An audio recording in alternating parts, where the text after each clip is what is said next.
Thank you.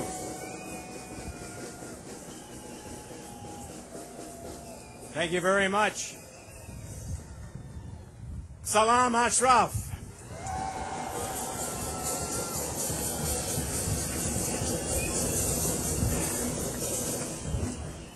"30 years ago, a dark, dark cloud descended over Iran. It was a cloud designed to snuff out the light of freedom wherever that light had shined.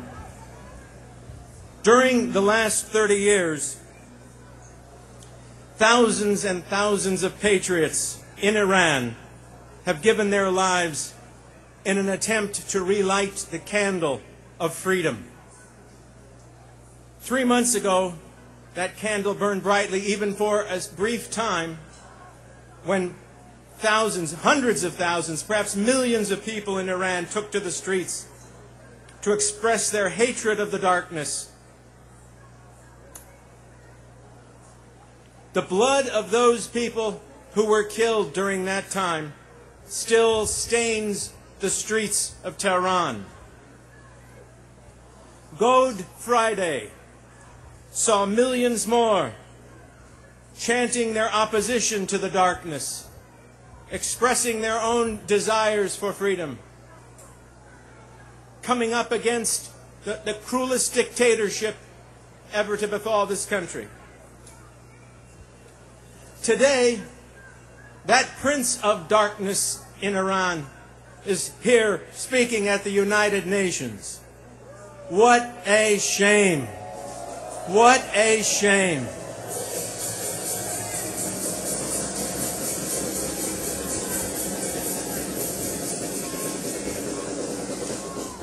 Instead of being accepted here in the United States and at the United Nations, he should be arrested for terrorism.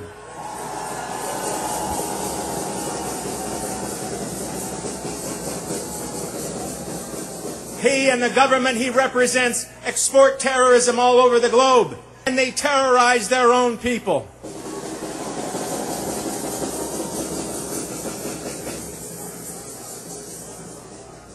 There is, of course, someone who should be on that stage over there at the United Nations today. Someone who represents the brightest light now shining in that firmament over Iran. Her name is Miriam Rajavi.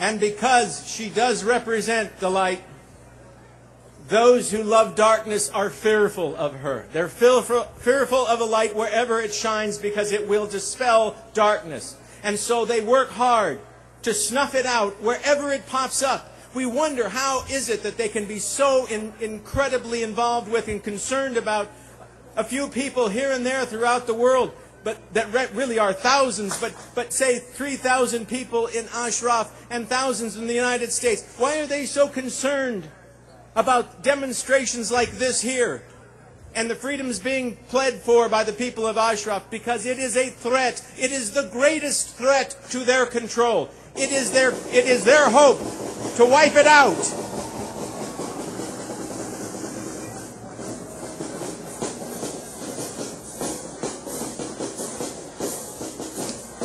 However, it will not die.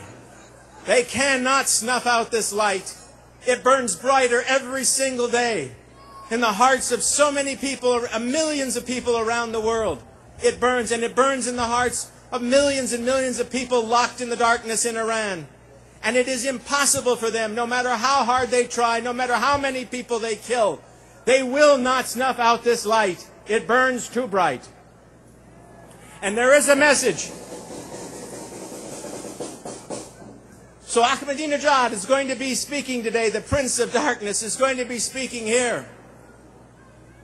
But here is the message we should be. I've already told you who should be speaking. And here is the message we should be hearing. Here is the message that the leaders all over the world should be hearing. They won't hear it anywhere but here. But we're going to speak it as loudly as we possibly can. So maybe it will sink in. But this is the message that should have been delivered at the UN today. It's time for the darkness in Iran to be invaded by the light. The UN and the United States must live up to their legal and moral responsibilities to protect the source of that light, Ashraf and Maryam Rajavi.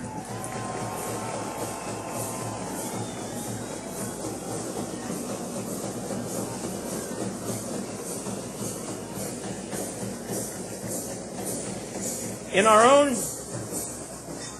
our own revolution, the American Revolution, speaking of it later, Thomas Jefferson once said, "The tree of liberty must periodically be nourished by the blood of martyrs." Well, the tree of liberty in Iran has been thoroughly nourished with the blood of thousands of martyrs. It needs no more blood. It needs the protection of the civilized world. To Ashraf, have hope. Have hope. Keep that light shining as bright as you can. It shines as the brightest star in the night sky. But I have every hope and belief in the deepest recesses of my heart that the dawn is coming. It's coming for all people who want to see freedom in Iran. It's over the horizon. The dawn is coming.